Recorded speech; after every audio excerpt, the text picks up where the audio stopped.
Duas questões devem ser levadas em conta. O advogado agora, ao preparar a sua petição inicial, ele vai ter que dizer, como um dos requisitos da petição inicial, se ele deseja ou não a realização também de um ato inovador no procedimento comum, que é a realização imediata de uma audiência de tentativa de conciliação ou de mediação. Então deve constar na peça inicial se o advogado do autor deseja ou não a realização desse ato. Se não constar, certamente vai ser motivo para determinação de emenda.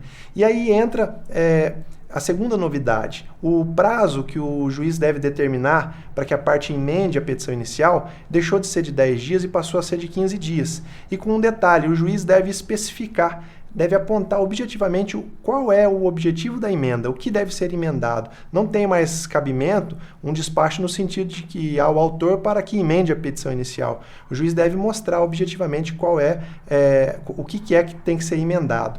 E como eu já disse, uma outra novidade é no procedimento comum,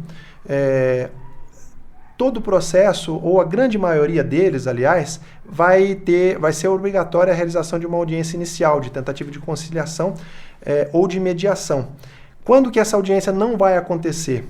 Quando as duas partes, autor e réu, expressamente manifestarem o desejo de que ela não aconteça. Então, o advogado do autor não basta, para ficar livre da audiência, que coloque lá na petição inicial que ele não deseja o ato. O juiz vai marcar a data para a realização da audiência e o autor vai ter que ficar atento para ver a manifestação do réu. Se o réu não se manifestar até 10 dias antes da audiência, a audiência vai acontecer. E por que isso? Parece até um contrassenso. Se o autor já disse que não quer conciliar, ele vai ser obrigado a ir na audiência? Vai, porque um dos pilares do novo CPC é a primazia pela conciliação, pelas formas alternativas de resolução dos conflitos, seja ela a conciliação ou a mediação. Então, uma coisa que deve se ficar bem atento. O autor, ainda que diga que não quer a audiência inicial de tentativa de conciliação, vai ter que aguardar a manifestação do réu. Muito importante que se diga que se uma das partes não comparecer a essa audiência inicial, isso pode configurar um ato atentatório à dignidade da justiça e acabar acarretando a aplicação de uma multa de até 2% do valor da causa ou do proveito econômico da causa. E essa multa ela não é revertida à parte contrária, ela é revertida ao Estado ou à União, conforme o caso. Então, existe penalidade. Essa audiência, as partes terão que comparecer. É muito importante que se diga. Um outro ponto que eu também separei e reputo de grande importância trata da defesa do réu. Uma vez citado, uma vez participando da audiência e caso não haja acordo, o réu vai ter o prazo para apresentar a sua defesa.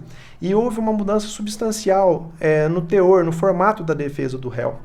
Agora, a partir do novo Código de Processo Civil, o réu deve fazer constar em sua peça de defesa todos aqueles pontos que antes ele apresentava através de incidente. Como, por exemplo, se ele quiser impugnar o valor dado à causa, ele não vai mais apresentar uma impugnação em separado, ele vai apresentar como um capítulo da sua contestação.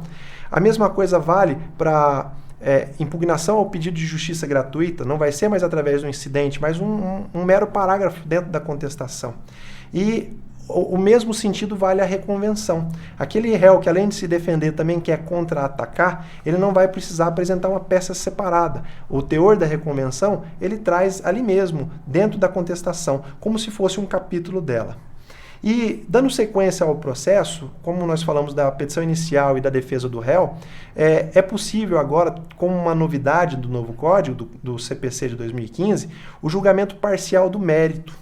Pode acontecer que depois de apresentada a contestação, quando o autor formula 2 ou mais pedidos, um desses pedidos ele pode não existir contradição. Pode ser que o autor simplesmente o requerido não se contrapôs a um dos pedidos do autor. E esse pedido passou a ser incontroverso, enquanto os demais pedidos ainda estão pendentes de uma controvérsia. Pode ser então que o juiz, nesse caso, ele julgue parcialmente o mérito. Vamos imaginar um pedido de despejo cumulado com cobranças de aluguéis atrasados, por exemplo.